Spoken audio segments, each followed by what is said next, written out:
Anthony Bourdain had the greatest job that show business ever produced. This flew around the world and ate delicious meals with outstanding people. That man, with that job, hung himself in a luxury suite in France. I knew a nigga in high school that was an urban genius. This motherfucker's grades were so good, he got all the way from the hood to an Ivy League school with a full scholarship. Motherfucker got himself into one of the best law schools in the country. And when he was in law school, met a woman, fell in love, gonna get married. I remember him telling me about it. He was home for Christmas, and I told him, I said, my man, save that bitch for later in your life. But he's in love. He didn't listen to me. He married her while he was in law school. And sadly, they got divorced. He was a street nigga from the hood. This man had nothing. And that bitch took half of that. And then I just never saw him again for years. And then 2 years ago, I was home in D.C. doing some shopping, trying to buy my sons some socks at Foot Locker. I go to Foot Locker. Guess who's the manager? That nigga. Dressed like a referee, the whole shit. Motherfucker is 45 years old. We went out drinking that night just trying to catch up. And he told me, he said he's been living with his mother for like 10 years, just trying to get back on his feet. But that's not the point of the story. The point of the story is, never occurred to this nigga to kill himself. He's alive and well in D.C. I even suggested to him that he should try it out. Like, I don't know, nigga, like that. I will tell you that this was not a joke. It's a true story. What happened was, I went to a gallery party, all right? And there was a few eccentric types, one of which was a very wealthy man that happened to be wearing a dress. Definitely a man. And this man was definitely on drugs. I don't know what kind of drugs he's on, but I knew he had too much. He didn't look good. It's like this, he's like, he looked sick. And all his friends were standing around him, concerned, trying to revive him. I don't know whether it looked like some kind of gay CPR, just fanning and shit. I should have minded my own business, but I got curious. I went over there. All I said, excuse me, gentlemen, is he okay? And then they looked at me like I was evil. She is fine. Well, there was no time for a philosophical debate. This was an emergency situation. I said, fine. Sorry, guys. I was just worried because she looks terrible. And she just fell off the bench. Appears that her dick is popping out of her dress. But you know what I like about San Fran, and the reason I picked this city to do my special is because of all the major cities in America, somehow people get along here better than anywhere else I've seen in the country. That's right. That's right. And I always admired San Fran for that. And today I realized how you did it. Put all the niggas on the other side of that bridge. There's nothing, this shit ain't happy on that side. You leave San Francisco like, bye, thanks for coming to San Francisco. Come back in April, we're having a sale on Birkenstocks. As soon as you get to the other side, welcome to Oakland, bitch. Click, click.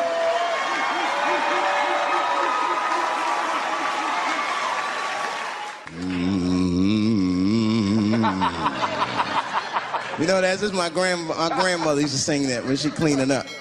That's a Negro spiritual. Black work song. Not everybody know about that. I know. See, white people, you guys might whistle when you work. You dig? But that's how you can tell what kind of work we're actually doing.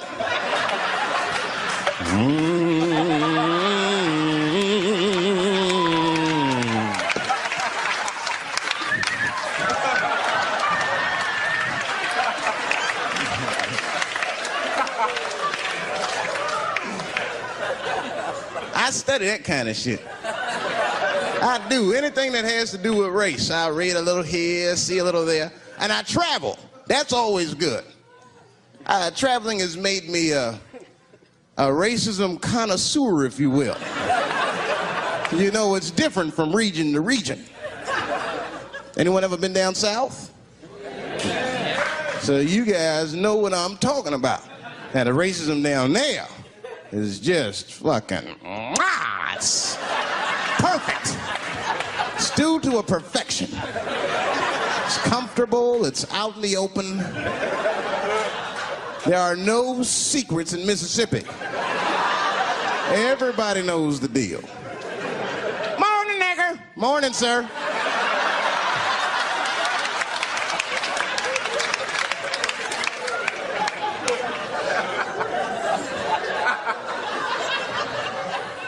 I got a lot of things to talk about tonight. First of all, I've stopped smoking weed. With black people, you didn't let me finish, motherfuckers. God damn. I'm sorry, black people, to break the news so publicly, but I can't smoke with you anymore. Every time I smoke weed with my black friends, all you talk about is your trials and tribulations. I'm sick of that shit. I got my own problems. That's a waste of weed. I'm smoking weed to run away from my problems, not take on yours. From now on, I smoke weed exclusively with white people. Calm down, motherfuckers. You win by default. You got good weed conversation. All white people talk about when they get high is other times that they got high. I can listen to that shit all night. Dude, remember at Frank's last week? It's fucking smashed, man.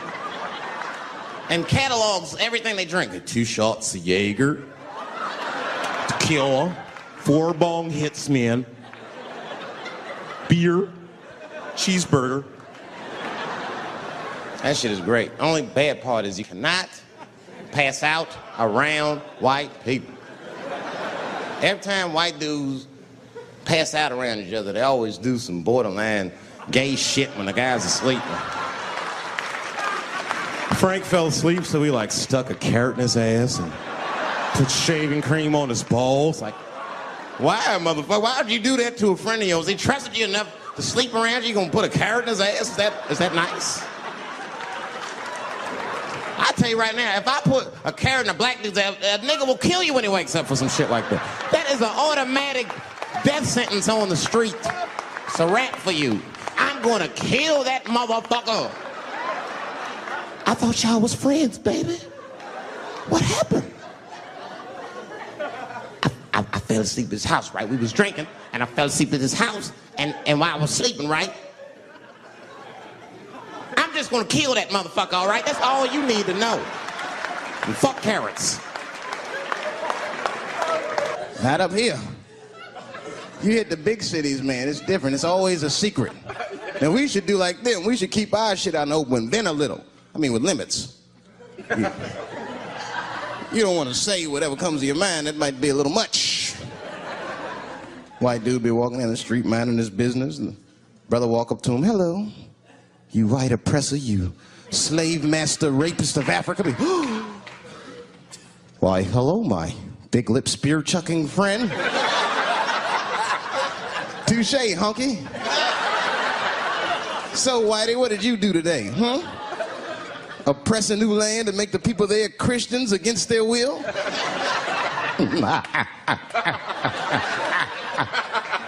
What did you do, fella? Burn those big black lips on a crack pipe as you missed your job interview? Easy, Whitey, you're cutting deep. All this chit-chat has got me thirsty. If you will excuse me for a moment, I'm gonna go to the Korean store and get something to drink. Ching-a-ling. Hello. You slanted-eyed, ruining the economy in our neighborhood by opening stores and taking the money out the community. Chink. Wow. Good afternoon, you browse around but never buy anything. Suspicious looking nigga. After a while, that might be too much. One of my first white friends, like, in my life, man. He's a good dude, too. He moved to Silver Spring from Utah, of all places. I guess his family was affiliated with that Mormon church they got down there. And me and him used to hang out. And one day I was at his house, we were just hanging out, and Timmy says, Dave, why don't you stay for dinner tonight? I said, oh, man, I'd love to, but I can't. If I'm not home before dark, my mother will kill me. That was a lie. My mother had several jobs. I hadn't seen her in like 3 or 4 days. And the only reason I lied to Timmy was because at that point in my life, it was my experience that white dinner wasn't delicious.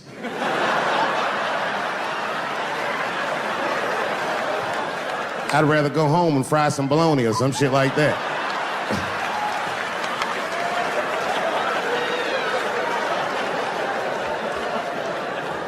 But then old Timmy threw me a curveball I wasn't expecting. He said, it's too bad you can't stay, Dave, because Mom made stovetop stuffing. I said, what the fuck, stovetop? Well, hold on, nigga. Let me make some phone calls real quick. I had seen that commercial so many times, I had dreamt of getting my hands on some of that stovetop stuffing. And finally, I met a motherfucker that actually had a box of stovetop in the house. I couldn't miss this opportunity, so I pretended to call my mother. And then I came back and I said, Timmy, you're not gonna believe this great news. Mom said I can stay. And he said, fantastic. He said, why don't you come with me and we'll help set the table and then we can say the blessing. I had no interest in setting this motherfucker's table or saying these crazy ass Mormon prayers. I just wanted that goddamn stuffing. So I told Timmy, I said, you know what, I'd love to help, but let me go wash my hands first. My plan was simple. Wash my hands slowly, and by the time I'm done, the table will be set, the blessing will be said, and all that there will be left to do is eat. Went to the bathroom. I washed my hands very slowly. I must have been in there for about 10 minutes. And suddenly, one of his mothers came to the door.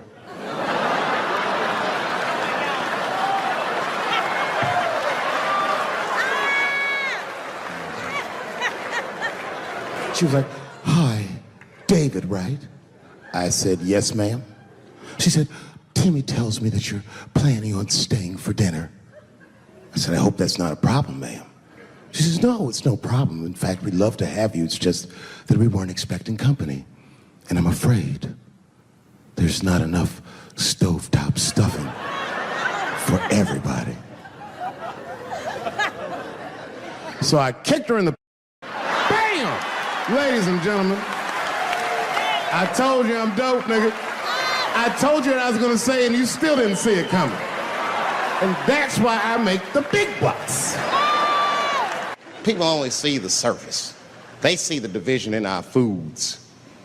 Just because I eat chicken and watermelon, they think that that's something wrong with me. Let me tell you something. If you don't like chicken or watermelon, something is wrong with you, motherfucker. There's something wrong with you. Where are all these people that don't like chicken and watermelon? I'm sick of hearing about how bad it is. It's great. I'm waiting for chicken to approach me to do a commercial, nigga. I'll do it for free, chicken. It's the least I can do. They make fun of Latin people for eating, what y'all eat? Beans, rice, corn. Listen, that's not a reason to hate a motherfucker, all right? It's funny, but it's not a reason to hate. The only reason these things are even an issue is because nobody knows what white people eat. You've been very good at keeping that shit a secret amongst yourselves. I study white people. You don't know that. I'm writing a paper on you. Not even for school, nigga, just to do it, just to get, I'm just doing this independent research. I'm spending my money, that's why I'm working so hard. I follow you around grocery stores. They freak out. I just try to peek in the cart. They always say, get away from my cart, nigga. What are you looking at? Chicken and giblets are over there. You must be lost. These are vegetables.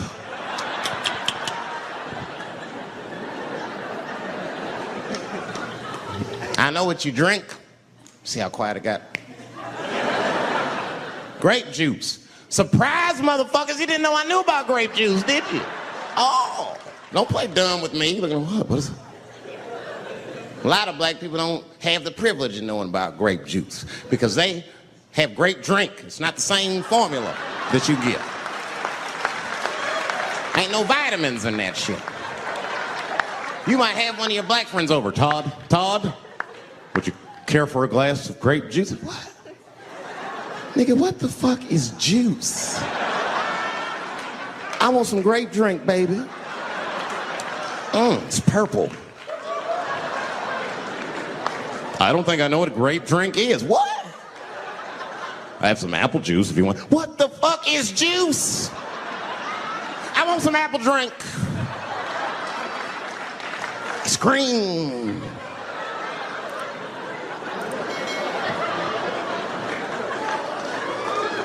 Remember that commercial for Sunny Delight when all the kids run in from outside playing and they all run to the fridge?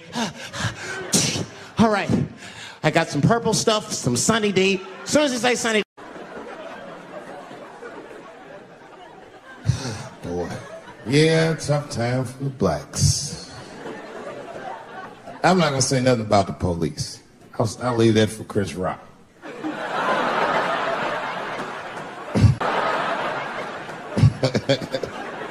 The other big sports story was fucking Ray Rice's tape. Anyone see that Ray Rice tape? I can't stop watching it. It's fucking awful. It's the most violent thing I've seen happen to a woman that was shot in color. Really fucking bad. Like, if I could have froze time at that moment and gave Ray Rice some advice, I don't think there's any way possible I'd be like, you should punch her in the face. It's a fucking terrible idea. At the same time, I also believe she shouldn't have rushed him. What the fuck was he like? Yo, you can't beat him, miss. Don't rush him, motherfucker. That's trained to stiff on people in the clutch. He's gonna get the upper hand. The only reason I bring him up is because, you know, he's about to play football again.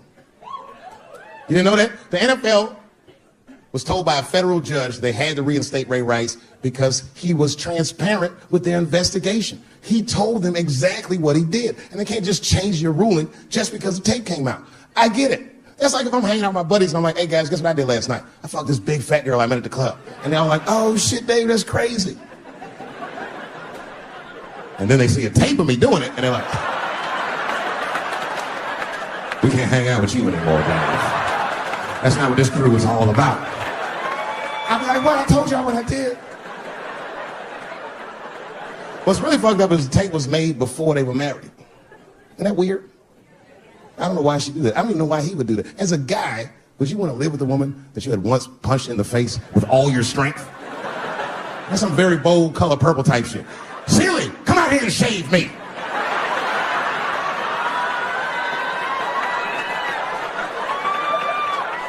You know your fucking mind. I had to ask an older friend of mine just to get some perspective. This older black dude. Actually, the fairest person I've ever met. And I asked him, I just said, hey man, I said, did you see that Ray Rice video? And instantly he was like, David, that shit was disgusting. And then a moment later he goes, I wonder what she said to him. I don't think that matters. I think the idea is you're not supposed to punch her in the face. My wife says terrible shit to me. My wife once called me a pussy in front of dinner guests. I know, I started to get mad, but then I was like, fuck it, she's probably right. I am a pussy, I admit it. I'm soft and warm and persuasive like a real pussy. Right. And then I told her, I said, and if you don't take care of me properly, I might stink like your pussy.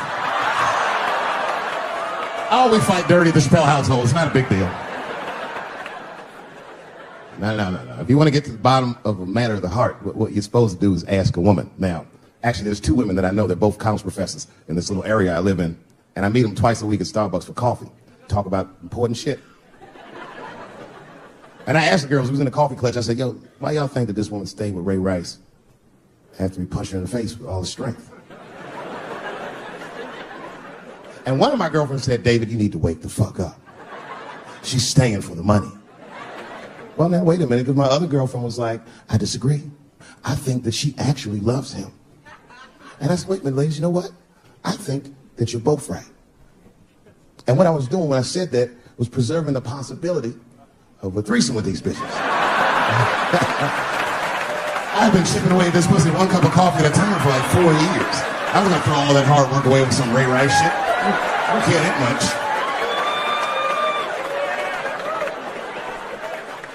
I'm just being real.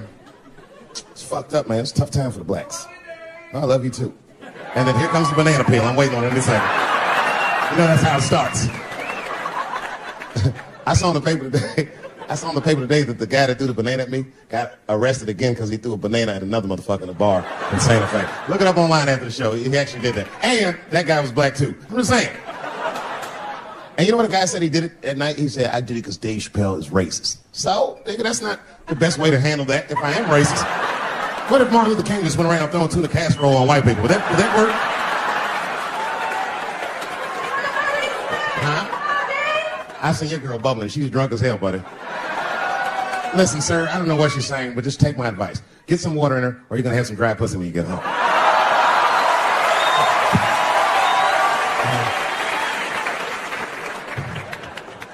His dick's going to be shaped the fuck up tomorrow. Santa Maria. Who got a cigarette there? Anyone got a cigarette in the car? Yeah, you fella. Yeah, please. Well, let me see this. This is a Marlboro menthol. This could have been anybody. If it was a Newport, I'd be like a black dude threw that up. But a Marlboro menthol, that's one of them riddles.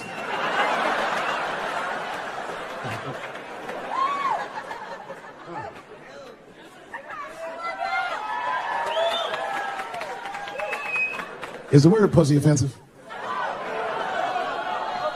All right, just checking.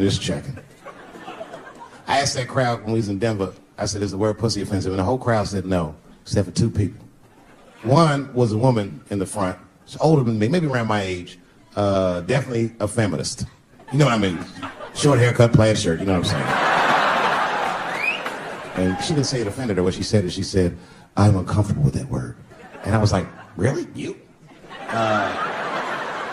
And then before I could ask her why, there was one other guy, he was in the balcony. Now, I don't think he was saying this to me, but he said this. Everybody heard him say it. He goes, it's delicious.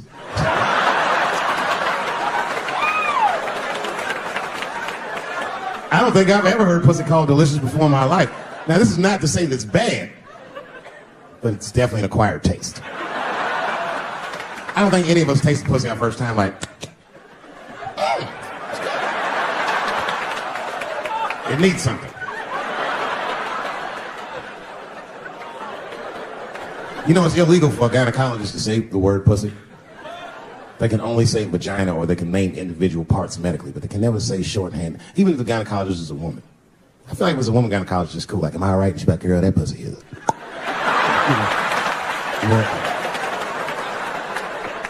I don't think men should be allowed to be gynecologists. That shit is a conflict of interest. Even when my wife was pregnant, we used to go to the gynecologist. And he'd put her legs up in that stirrup like this. He'd be like, all right, Mr. Chappelle, just try to relax. I push, back up, motherfucker, I got this. Just tell me what to look for.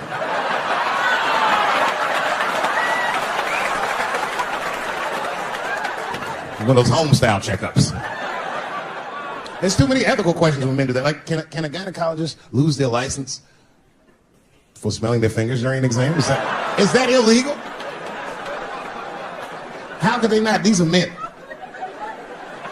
It's like if you have a good barbecue, you don't even think about it. You just...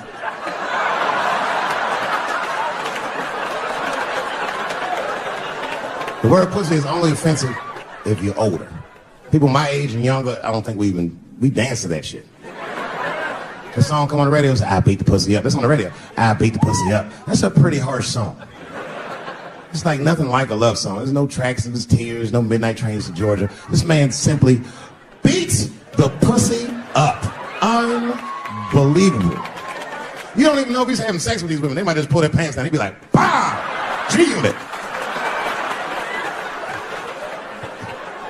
Like he'd be watching HBO. Hi, I'm Larry Merchant standing here ringside with the pussy after a devastating bout with 50 Cent. Pussy, come over here and let me talk to you for a second. My God, you look terrible. Your lips seem to be swollen. You're bleeding a little bit. Tell me, pussy, what happened inside of that ring with 50? I don't know, Larry. I felt really good in the first round. I was ready to fight. It's warm and moist, and I don't know. You just hit me from angles I wasn't expecting. Front, left, backside surprised me the most. Well, pussy, let's take a look at round 4. This is where it all went wrong for you. Here you come out of your corner, pussy. You're fighting really good. It looks like you got 50 with the right and the left, but then 50 slips your jab, and there, right there. You see that? He punches you right on that little bean thing you have on top of your head. I don't know what that is. There's 50 just pounding away at that bean over and over. And that pussy, tell me, what goes through a fighter's mind when their bean gets rattled around like that? I don't think I was thinking anything, Larry. You know, I'm a real good defensive fighter. It's real hard to get to me. I've never been punched directly on my bean before. As a matter of fact, most fighters don't even know that bean exists. I guess it just hit me then. I lost control of my legs. I don't know what else to tell you. I like when Lil Wayne talks about pussy. Lil Wayne used to have that song. He say, I got a bitch that plays movies in my jacuzzi. And then it goes like this. Pussy juicy. That shit always makes me laugh. Because no guy says that. You know? Only Lil Wayne says some shit like that. If you was fucking a girl, she's like, is this pussy good? And I'm like, it's juicy. It's good. The pussy was juicy.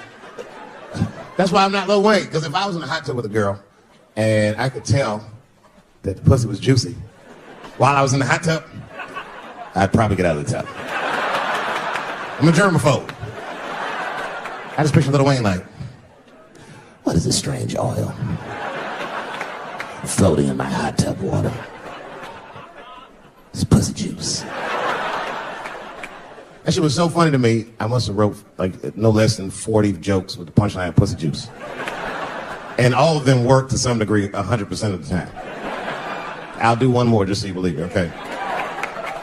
All right, and this next piece is a special episode of CSI. For some reason, Lil Wayne is guest starring as the lead detective, okay? That's the setup. Are you ready? Here it goes. Has anyone else been on this crime scene? No. It's very strange. This place is virtually undisturbed. No forced entry. No sign of a struggle. Shine your flashlight right here. I just slipped in something. What is this? What is this? It glistens in the light. Smooth to the touch.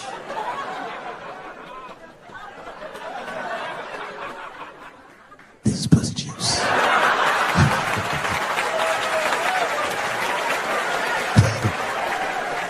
She must have been sitting Indian style.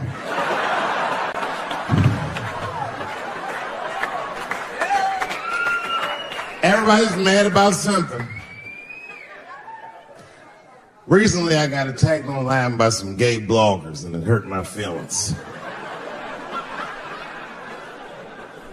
I have no problem with gay people, but I fucking hate bloggers.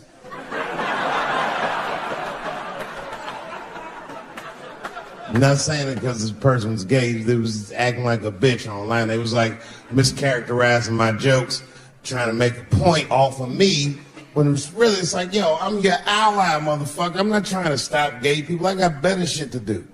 This motherfucker was saying things trying to get gay people to beat me up. Seriously, he was like, Dave Chappelle's jokes. I don't know how he actually talks when he's making his voice up. Dave Chappelle's jokes were an affront to the manhood of all gay men. What the fuck does that mean? I didn't say anything that would allude to gay men not being men. I know you men. In fact, what could be manlier than fucking another guy in the ass? It's the most gangster shit I've ever heard of in my life. I told you I'm not cut out for that. I'm a pussy. And you know what I said? That's all I said. First of all, I'll tell you right now what I said. And I will tell you that this was not a joke. It's a true story. And I just happened to tell it. All right, what happened was I went to a gallery party. All right? I don't know who in here has ever been rich before, but these are very nice parties. You know, wine and cheese and baller conversation. And there was a few eccentric types, one of which was a very wealthy man that happened to be wearing a dress. I don't know what you call him now. He was a tranny or a drag queen, perhaps. Whatever it was definitely a man. And this man was definitely on drugs. I don't know what kind of drugs he's on, but I knew he had too much. He didn't look good. Just like this, he's like, he looked sick. And all his friends were standing around him, concerned, trying to revive him. I don't know what it is. It looked like some kind of gay CPR, just fanning and shit.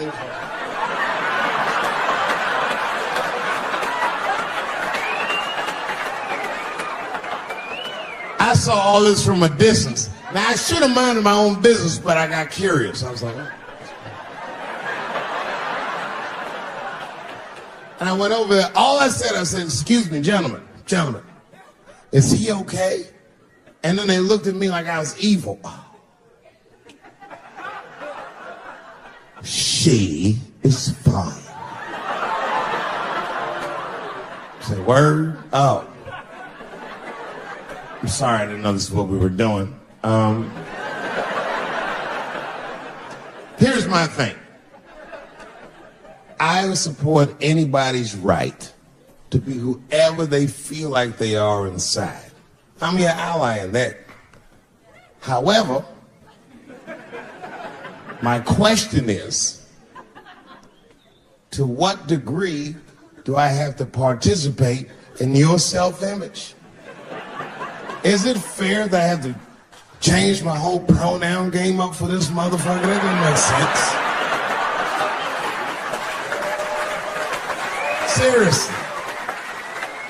If I put on an Argyle sweater and I'm like, hey everybody, I feel like a white guy in the sweater and I want some goddamn respect and a bank loan. It's not gonna work. Give a fuck how I feel, why should I give a fuck how you feel? Nick.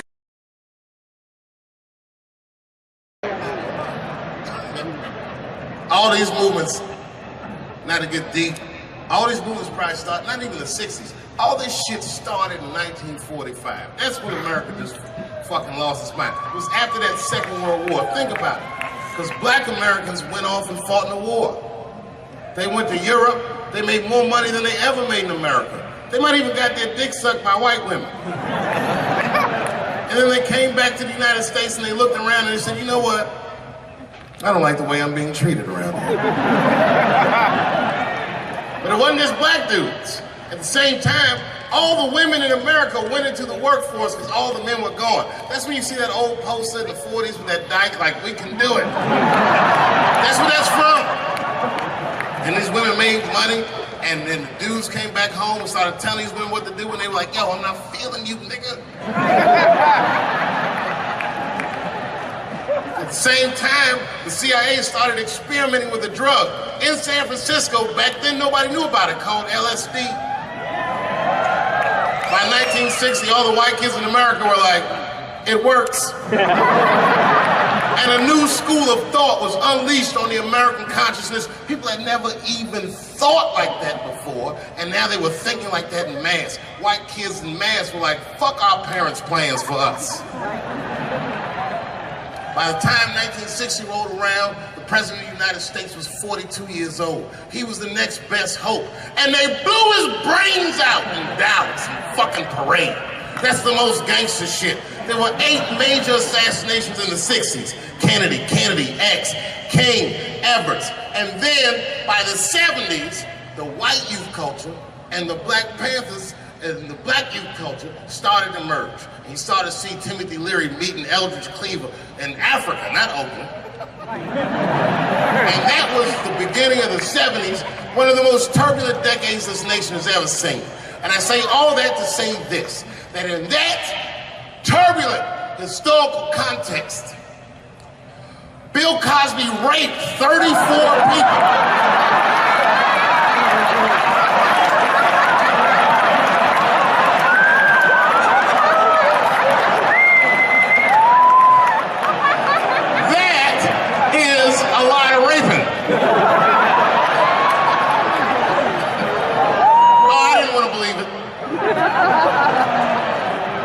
Every time I turned on the TV, I saw another old woman describing one of these antique rapes. These rapes were old school. They'd be like, and then Bill Cosby pulled my bloomers down. Bloomers? I saw him peering through me through a large cloud of vagina hair. Vagina hair? I've seen that in years.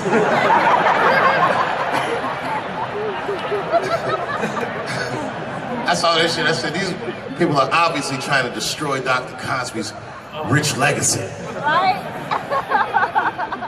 34 allegations later, I was still like, man, they probably only raped 13 or 14 of those people. Do all that raping. It's like 50 fucking rapes. And don't forget, each one of these rapes have 8 hours of sleep in them. It's like 1,000 hours of rape. Packed into an otherwise busy schedule. Short corporate rapes, that's what I support.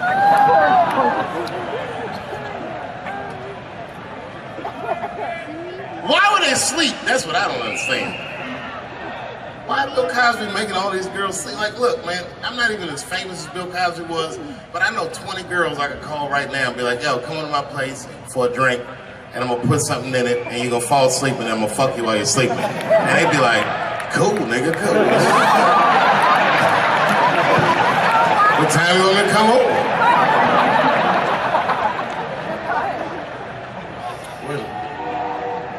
Is that a train here, that train? Trains do something to black people. Didn't you feel like running for that train? I've never been in a situation where I needed to. Something about being black, nigga, you just, when you hear a train, we'll see like, I've gotta go.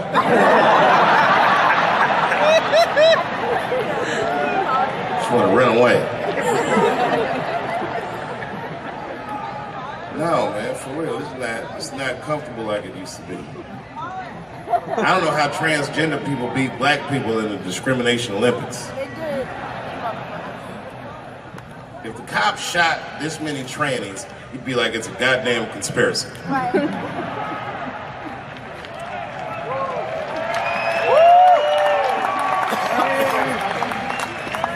The niggas gonna start wearing high heels just to feel safe.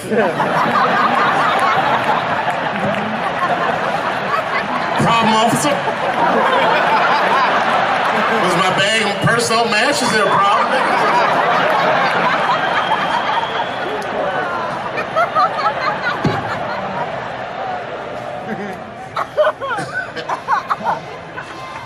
There's too many, man.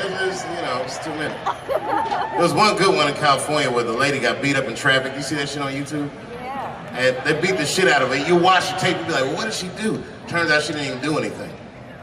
But the good news is the city of LA decided that the court should award her $1.5 million for pain and suffering. Which, if you know anything about money, is as much Marcus Maidana made to fight Floyd Mayweather the second time. It's pretty good considering this woman never trained a day in her life. You can see it in the tape. She didn't come to fight. She took too many shots. She covered her gut, punched her face. She just wasn't doing it right.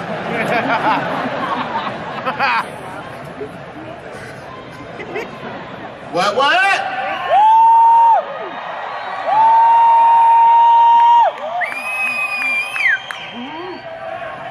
You know what's funny about being in San Francisco? First of all, the city's not even gay anymore.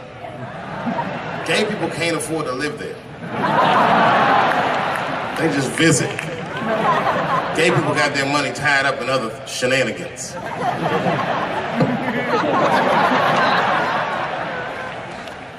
Where you from, bro? Where? Canada? Well, all right, you can get off the watch list. You know, America has a racial hot seat, which belongs to black Americans, but I know you sat in it for a while. I can honestly say Arabs and Mexicans sat in that seat. And we, the black Americans, would like to thank you both for your sacrifice and your struggle. Everybody goes through something, but at least I can leave my backpack someplace. If you leave your backpack, you got 20 minutes to find that shit before they send a robot to blow your luggage up. Don't you remember San Francisco when that motherfucking tiger jumped out of the cage and bit those people up? And San Francisco is so gay, the whole city blamed the tiger. No, they blamed the victims. They didn't even say shit about the tiger. They said these people were teasing that tiger. That's irrelevant. Tiger should not be able to jump out of the cage and kill people at the zoo. They said that that tiger chased one of his victims 400 yards. Listen, you know how fucking fast you have to run to outrun a tiger for 400 yards? Nigga probably woke up in the hospital with an NFL recruiter standing over his bed. You did good, son. You did very good. I know this isn't a good time, but I'm with the Cincinnati Bengals. Complete coincidence? I think we can tie something in and do something really big with you. One of the guys the tiger bit was Mexican and the other two were Arabs. I said, who trained this tiger? Homeland Security, like everybody? I gave that tiger some beans. You smell those beans? You can smell that. Go get them. There's some curry.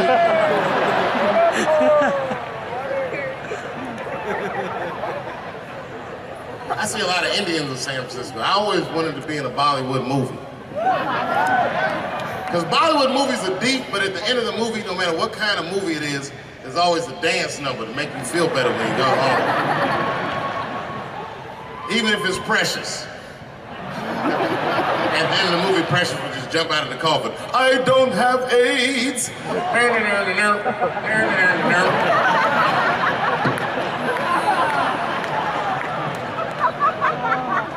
You ever see Precious? Boy, that was a sad movie. Yeah, that was tough. If you haven't seen it, you know all the statistics of living in urban life in America. But if you could picture all those statistics happening to one person for 90 minutes, that was Precious. Life through the book of that fat bitch.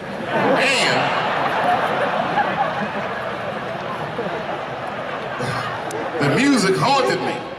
Because the music was like, you know, like, I don't know, break beats or something. If they had Eddie Vedder do the score for Precious, I'd have killed myself in the movie theater. They had some of that, like, smashing pumpkins. Precious was morbidly obese. She couldn't read good.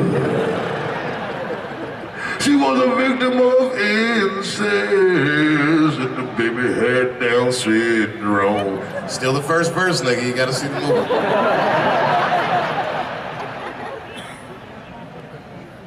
She caught AIDS at the end. She might have had it the whole movie, but at the end she found it.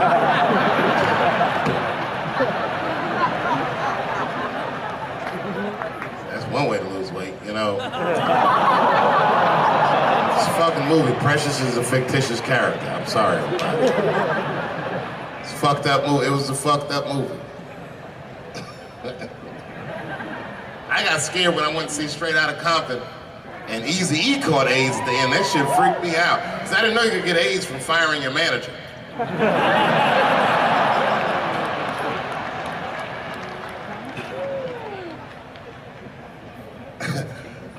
You didn't see Straight Outta Compton? Eazy-E caught AIDS in the last 10 minutes of the movie. He just started, you good, nigga? You all right? Yeah, I'm good. Who catches AIDS like that?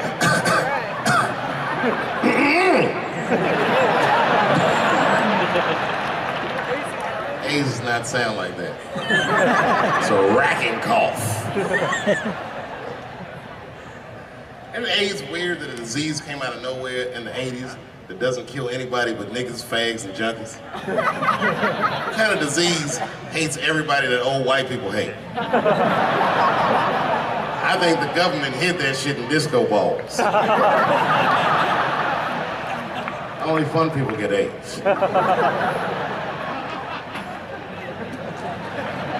You never see that guy? I think I'm gonna stay home and read a book. That nigga never say, I think I'm gonna stay home and cook for myself. You all right?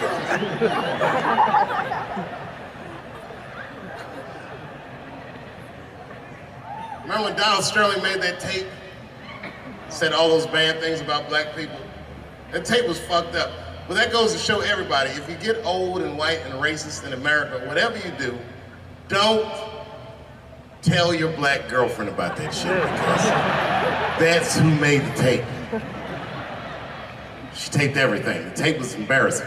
He was like, stop bringing these black guys to my games. We were all listening like, well, how you gonna have a game without us? There's gonna be a lot of bounce passes and layups in that shit.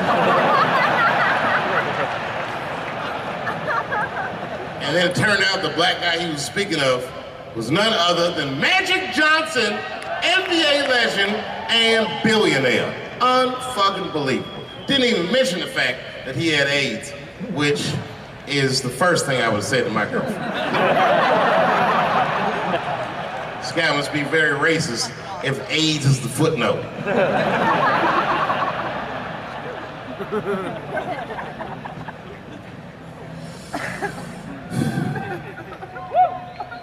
How many of y'all work for Google? Nobody?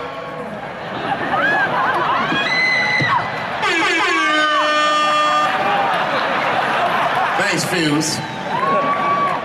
That air horn always pushes the joke through. You ever do something regular, but if you do it with the air horn, it sounds better. Like once I pulled my dick out at a New Year's Eve party. Real traumatic experience. I'd been drinking. It's really fucked up. I had to make all new friends. I did it on the 10 count. The motherfucker was like, 6, 5. And I was saying to myself, what if I pulled my dick out? They said 3. And then I looked down and said, oh no, it's out!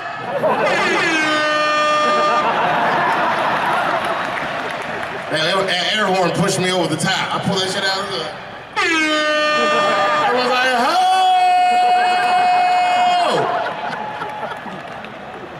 Man, when that nigga pulled his dick out, that really set the party off.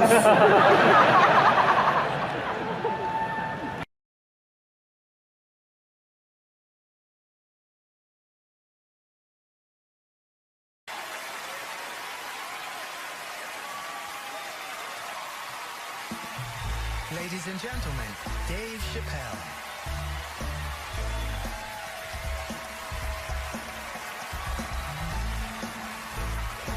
Thank you.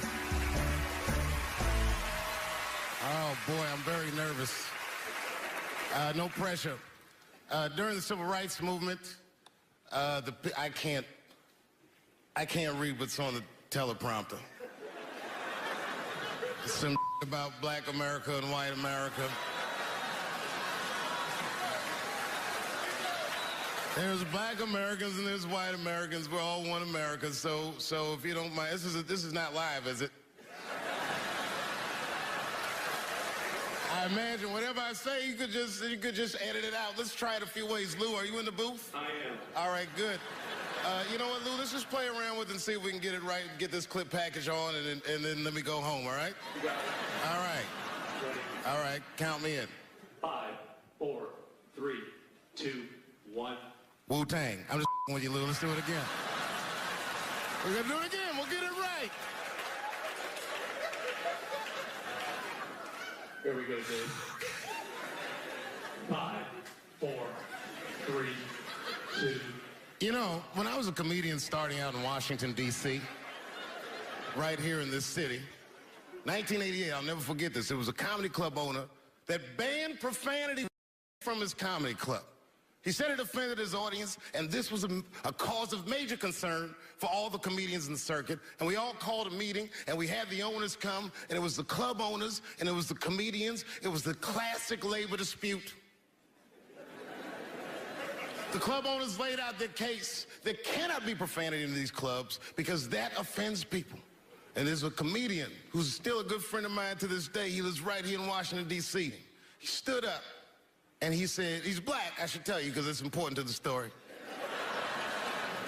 He says, I use profanity because I live a profane lifestyle. He says, I don't have an insect infestation in my house. I have roaches.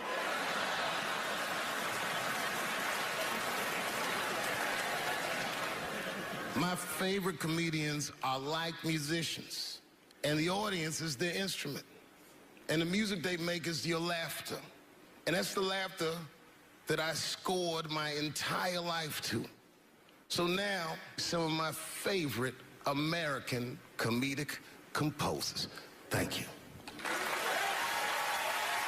When I lose my job, I lose my man.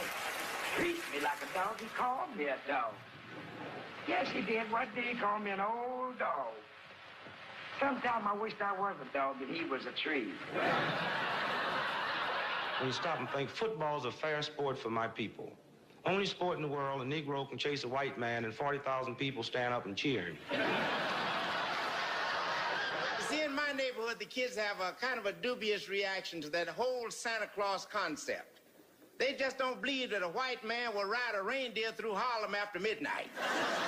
In truth, white friend, it's you that all look alike. But look at the black people around you. We're all different colors. Black walnut, burnt elk, almond, chocolate mocha, pecan, vanilla, yellow, mellow, light, bright, and damn near white. We come from the first people on the earth. You know, the first people on the earth were black people. We the first people had thought, right? We was the first one to say, where am I? And how do you get to Detroit? I think maybe like 30 years ago, there was a woman that wanted to sing, and a black lady that sang opera that wanted to sing. What was her name? Mary Anderson. And this place was like segregated, and they couldn't sing here. And here we are, like not even 50 years later, a 22-year-old black man on stage getting paid to hold his. God bless America. I gotta go now. Y'all take it easy. Bye-bye.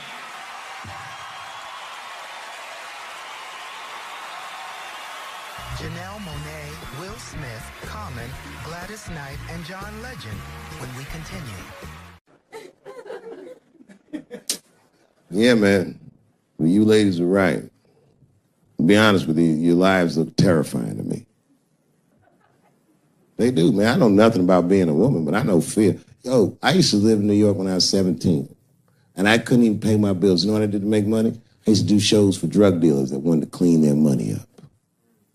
One time I did a real good set, and these motherfuckers called me in the back room. They gave me $25,000 in cash. I was probably 18 or 19 years old. I was scared.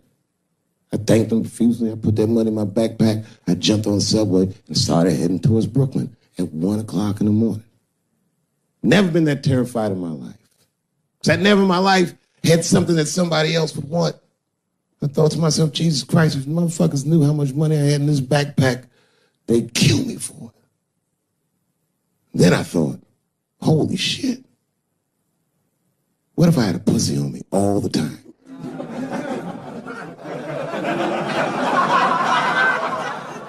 That's what women are dealing with. I'm gonna tell you right now. It's real talk. If them same drug dealers gave me a pussy and said, put this in your backpack and take it to Brooklyn, I'd be like, nigga, I can't accept this.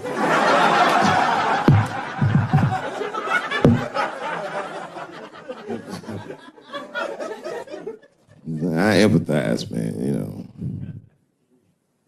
Everybody gets mad because I say these jokes.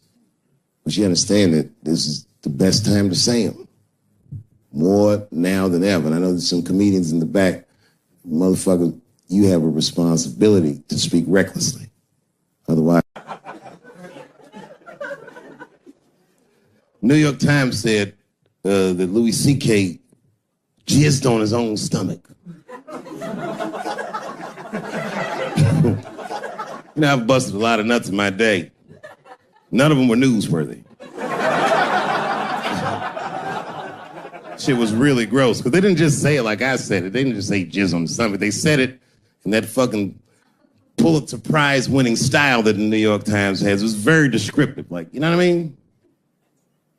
Louis C.K.'s semen shot out like a volcano of misogyny, slowly drizzling down like lava, covering his freckled penis as it slowly dripped to a fiery crown of red hair. Jesus Christ, I'm trying to eat some huevos rancheros and these niggas is...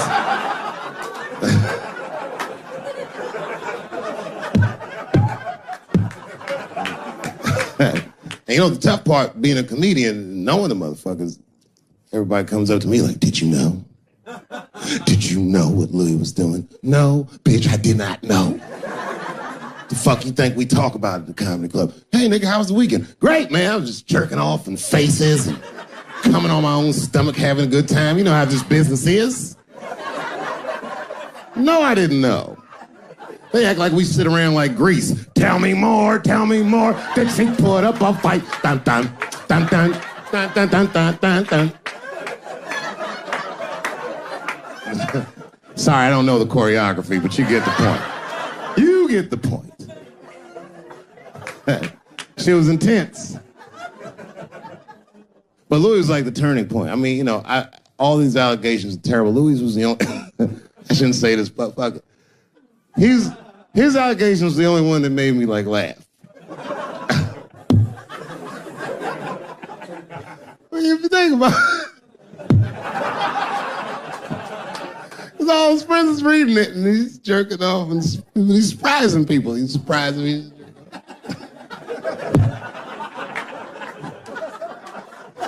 I just picture all the comics and comedy just reading it like, what?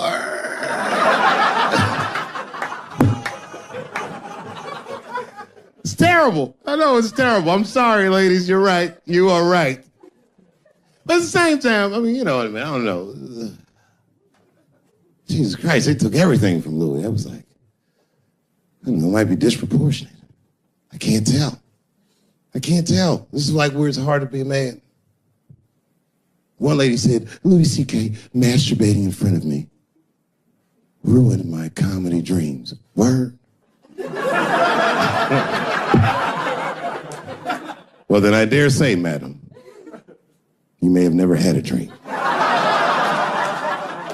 Come on, man, that's a brittle spirit. That is a brittle-ass spirit, nigga. That shit is too much. This is a grown-ass woman. You know what this shit is like? It's like COINTELPRO. You know what that is? It's a program that the FBI had on the J. Edgar Hoover. In this program, one of the many things they did was they would track the sexual habits of anyone they considered an enemy of the state. It was a live button. That's why they got all these fucking sex tapes with Martin Luther King fucking bitches. But lucky for us, he actually had a dream. You think if Louis C.K. jerked off in front of Dr. King, he'd be like, I can't continue this movement. I'm sorry, but the freedom of black people must be stopped. I didn't know this nigga was gonna pull his dick out and jerk off like this. I just thought we were gonna get a couple of drinks and chill. Show business is just harder than that. Them women sounding like, I hate to say it, they sound weak. I know it sounds fucked up, I'm not supposed to say that, but one of these ladies was like, Louis C.K. was masturbating while I was on the phone with him. Bitch, you don't know how to hang up a phone?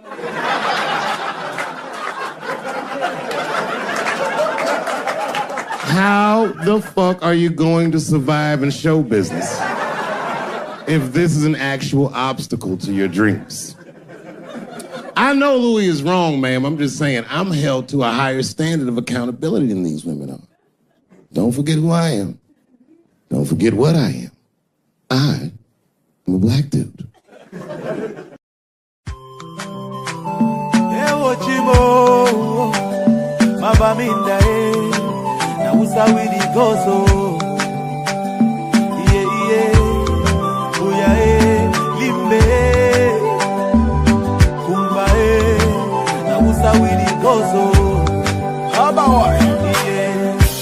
Something is killing me slowly, and I'm feeling so lonely. But this thing I must to talk, oh. All my people, they for bush, oh. And our children are they go for school, oh. But nobody fit to talk, oh. We get to plenty, so many things where we really want to complain to you. These people where they kill us are the people where they got for protect me, yeah. Our children they for prison, our leaders they for prison. Now they calling for dialogue. Now who and who go talk, oh. That's why we pray to God. Heal our land, heal our land, heal our land. Cause all our people are dying, and our mothers are crying. Heal our land, heal our land, heal our land. Cause all our children are dying, and our mothers are crying. Yeah. But I don't know what's up, oh, at all, oh. These war is bigger, and one man of it put a stop, oh. So make we put some more together, oh. I see plenty people don't die, and the house when they burn, I saw the people they need so far. Everybody running helter-skelter, the children they need suffer, there is no food and shelter. Our children down the sofa, while the leaders living la vida loca. Yeah, so now we start with the go so Cameroon do. We get to plenty, so many things where we really want to complain to you. That yeah, see these people where they kill us, not the people where they get for protect we. Yeah, oh, no. Our children they for prison, our leaders they for prison, but they be calling for dialogue. Now who and who got talk? Oh, that's why we pray to God. Heal our land, heal our land, heal our land. Cause all our people are dying, and our mothers are crying. Heal our land, heal our land, heal our land. Cause all our children are dying, and our mothers are crying. Okay, let's take a minute of silence for our brothers and sisters who have lost their life in the struggle, and our mothers who are living in the bushes, our children suffering in the bushes with no food and no shelter. We pray that the peace return in our land so that we can live in peace, peace forever. That's what we cry for. We get to plenty, so many things where we really want to complain to you. See these people where they kill us, not the people where they get for protect me. Yeah, our children they for prison, our leaders they for prison, but they've been calling for dialogue. Now who and who got talk? Oh, that's why we pray to God. Heal our land, heal our land, heal our land. Cause all our people are dying, and our mothers are crying. Heal our land, heal our land, heal our land. Cause all our children are dying, and our mothers are crying. Say we get to plenty, so many things that we really want to complain to you. Daddy, everywhere.